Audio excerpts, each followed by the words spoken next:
After looking at my audience feedback, I realised that the main thing people had a problem with was the colour scheme for my magazine. I think the reason why people found my magazine colours unsuitable was because of the red and blue. These two colours do not go well with each other as they're on opposite ends of the spectrums when it comes to colours, so I had to change one of them for something else. So while I was thinking about a new colour scheme for my magazine, I came across Big Cheese, the rock magazine, and I thought that the colours that they use would be suitable for my magazine. Those are yellow, blue and black. This is my final idea for my masthead. The colour scheme I chose for my masthead was a black and red.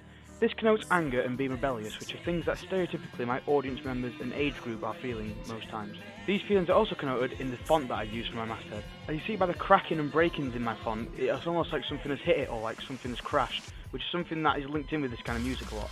I think this will attract my audience quite well as it's very standout and looks very different compared to other magazines that I have read. This is my audience profile. An audience profile shows everything that the people who like a specific genre of music, or in my case rock, what they like to do, eat and spend their spare time on. I think for my magazine in particular, the majority of the readers will be male, but it won't be dominated by the male market. The main age for my magazine will be around 16 to 25. I think this will be the main age as most people who listen to this kind of music and tend to buy magazines like this are around my age and a little bit older. I don't think that my magazine aims towards any particular subculture, but if there was one that I think it does aim towards, it'd probably be more of the punk subculture, as most of the music that is listed inside is probably aimed towards that kind of subculture. Looking at this mind map, you can see that the cost for my magazine will be around £2 and it will be bi-weekly, basically meaning that it'll be out every other week. The kind of paper that my magazine will print on will be a glossy card kind of paper. This is so that the magazine will be able to be preserved for a long time and won't simply be torn or ripped as soon as it's bought. If my magazine was weekly, I'd be using a much more disposable paper, much like the paper used in Kerrang! My magazine, however, is more like Big Cheese with a glossy card that doesn't tear easily. As said previously, my main colour scheme for my magazine will be blue, yellow and black. I think with this kind of colour scheme, the blue and yellow connote a sort of laid back and chilled out kind of feel, whereas the black adds a more serious feel to it. As you can see here, my font will be something much like this.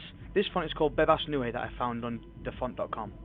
At first look, I think this font looks a lot like Big Cheese, and since that's the main magazine I think I'll be aiming for and pastiching, I think it's a very suitable font for my magazine.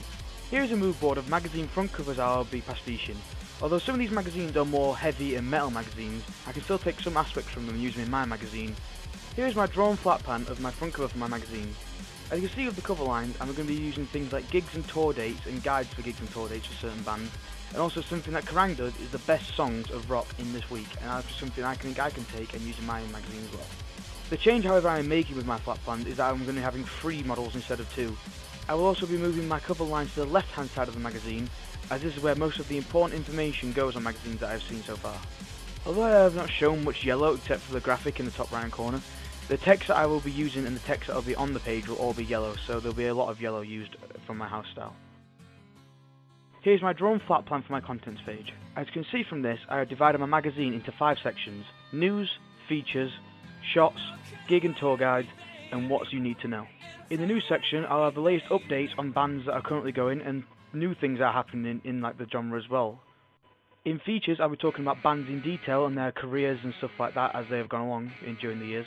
Collat Shots is my own little take on the Kerrang! Page, Shots, which is basically posters used that they have, and I'll be doing posters as well for my magazine. Gig/tour guides will be the guide to the latest tours from rock bands around the world and where and when you can see them. The What You Need to Know section is a section that I think people will like the most, as it is the most important story in rock this week. This is my contents page mood board. These are the kind of contents pages I'll be pastiching for my magazine. As you can see from this compared to my flat plans, I have gone for a very much Kerrang! Inspired contents page, with the main image at the top being the story or article I'll be writing about in my double page spread. This is my flat plan for my double page spread. If we skip over the terrible drawing, the main story that I'll be writing about in this is an interview with an up and coming band that I made up which my models will be in. The band is not real, but the way I've told my models to dress and look for the photo shoot will make them look like they're in a band, and I think it'll be very realistic. Here is my mood board of double page spreads. As you can see again, I have gone for a very much Kerrang! Inspired spread with an image on the left and the story on the right. I will also be incorporating some kind of pun into my title, as I think this is very much enjoyable for the reader. There are quite a few photographs I'll need for my magazine. I will need 3 different shots of my models as a group to go on my cover, contents and double page spread. For the cover and contents photo, they'll be having a direct gaze and be having sort of a serious look on their face. I think this will suit it as it connotes sort of seriousness in the magazine, which is what the kind of magazine I'm trying to make. However, for the double page spread, I'll be going for a lot more laid back kind of photo where they look a lot more chilled out compared to the other 2. Other than that, I'll be having 1 picture of a crowd at a festival, which is something that I already have.